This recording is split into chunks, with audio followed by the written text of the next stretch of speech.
Hello mga kabibig, welcome back sa Halimbawa YouTube channel. Ito ang pinakamaingay na YouTuber sa balat ng YouTube. Ako si Kabibig, maglebag-lebag na siya with evidence na ko. Nanganganib na matanggal si Mayor Magalong ang kanyang appointment as ICI Special Advisor to sa ICI to be reviewed pa daw di umano.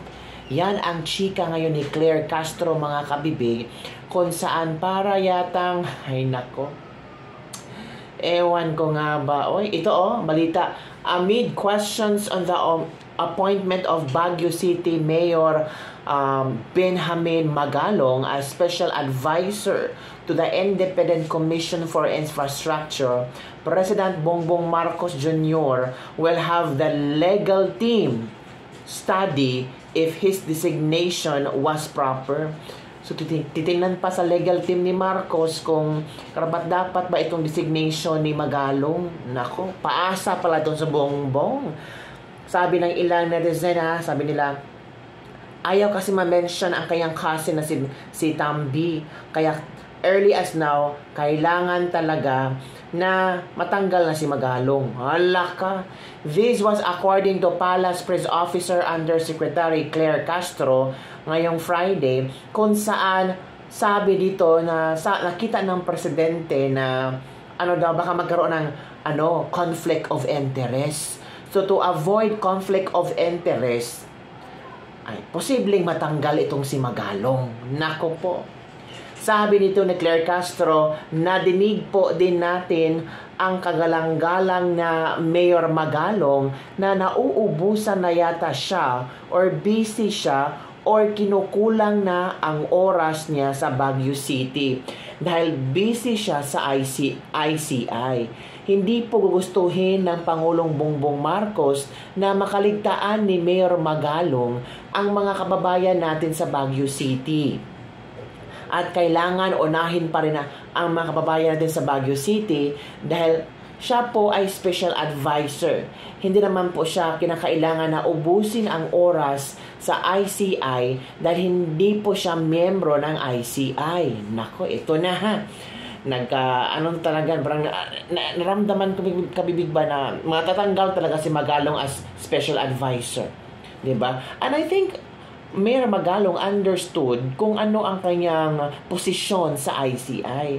Hindi naman ibig sabihin lahat ng oras ni Magalong nandun na siya sa mga visiting like this and like that. Ito pa At ang tungkol naman po sa tennis court na di umano'y maanomalya, at dahil dito po nakausap po ng ating Pangulo kahapon, at kung may issue po tungkol sa conflict of interest at paglabag sa konstitusyon dahil nagdadalawang trabaho siya, ang sabi po ng Pangulo ay ipapaaral niya ito sa legal team at kung saan po siya maaring maisama or saan po siya narapat ay doon po siguro siya pwedeng isama para po hindi ma-compromise ang independence ng ICI at hindi rin po magkaroon ng violation sa anumang batas. So yan po ang explain ni Claire Castro na titingnan pa ng legal team kung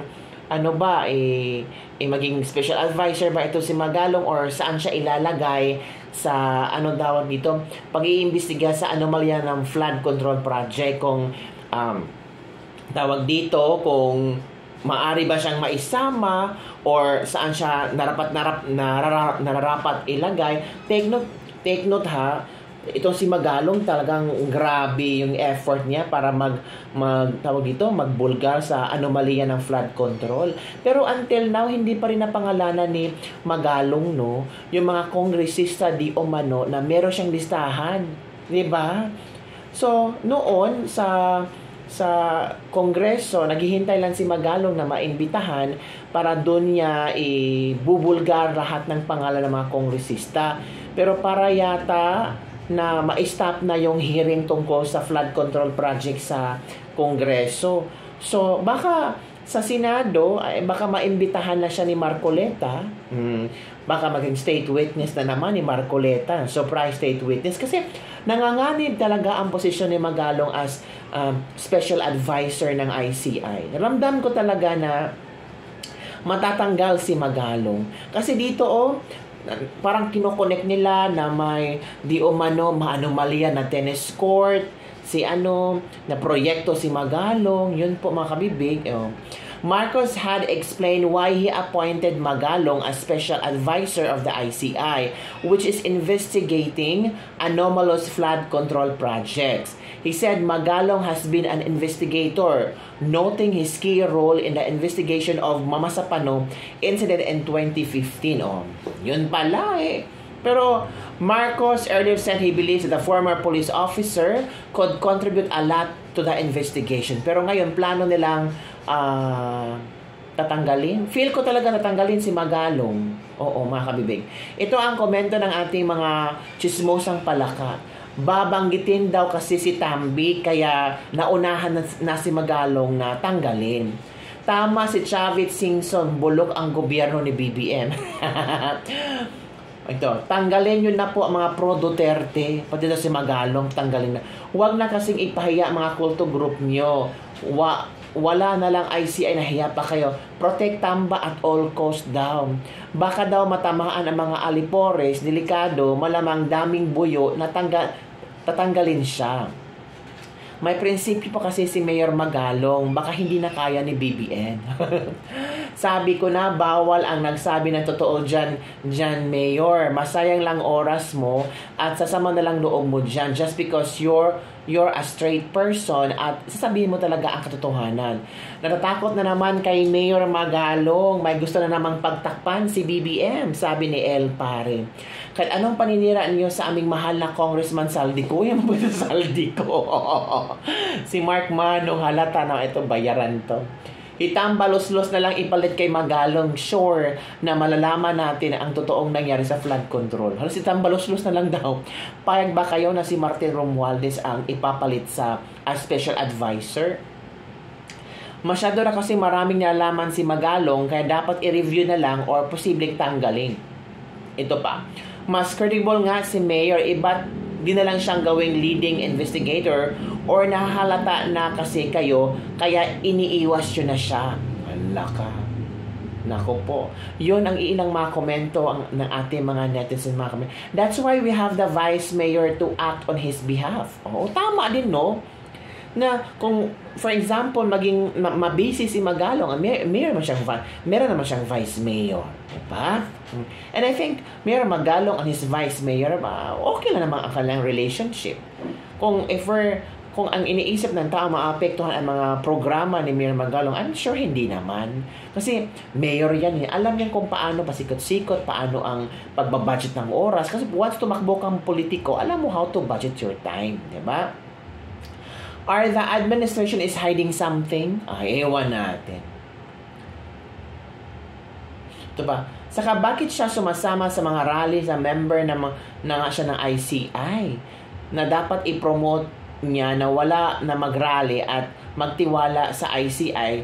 Natural, Mayor Magalong also has its freedom, di ba? Yun mga kamibing, wrong move yata kaya i-review si Magalong. May nababangga yata si Magalong kaya kailangan niyang i-review o di kaya tatanggalin na lang. Sabi ko nga ba kasi lumabas si Tamba sa investigasyon, kaya parang pag-aaralan tanggalin si Mayor. Basic move. Hala. So yun lang kabibig ang mga pinag-uusapan ngayon na posibleng matanggal itong si Magalong. Ang ibinigay na rason ni Claire Castro baka daw tungkol sa anomalya ni Magalong tungkol sa tennis court. Tapos ayaw ni Pangulong Bongbong Marcos magkaroon ng conflict of interest. Tapos dalawa ang trabaho ni Magalong, mayor pa siya, tapos special advisor ng ICI. So parang kakausapin muna ni BBM ang legal team niya kung maaari bang maisama or saan ilagay si Magalong, na rapat ilagay si Magalong para hindi daw ma-compromise. Hindi ma-compromise. Bakit ma-compromise? Di ba? Para hindi ma-compromise ang independence ng ICI at hindi rin po magkaroon ng violation sa anumang batas. Anumang violation? Di ba special special committee yan ni BBM para mapadali ang pag-imbestiga ng flood control project. Ang tanong, kumusta na ba? May update na ba sila sa kumusta yung kanilang pag-iimbestiga? Meron na ba? Parang wala pa yata eh. Kung ako si Magalong, kung tatanggalin ako, ay pupunta ako sa Senado. Katulad ni Toby Tiangco, pumunta sa Senado, umupo, binulgar si Zaldico. Kung ako si Magalong, pupunta ako sa Senado, uupo, ibulgar ko lahat ng pangalan ng kongresista. Ang problema ko nandun si Tampi. Nandun ang pangalan ni Tampi. Of course, Zaldico will always be there. So yun lang kabibig ang ating latest libag for the day. Don't forget to like, subscribe, and share this video. Bye everyone. See you next time.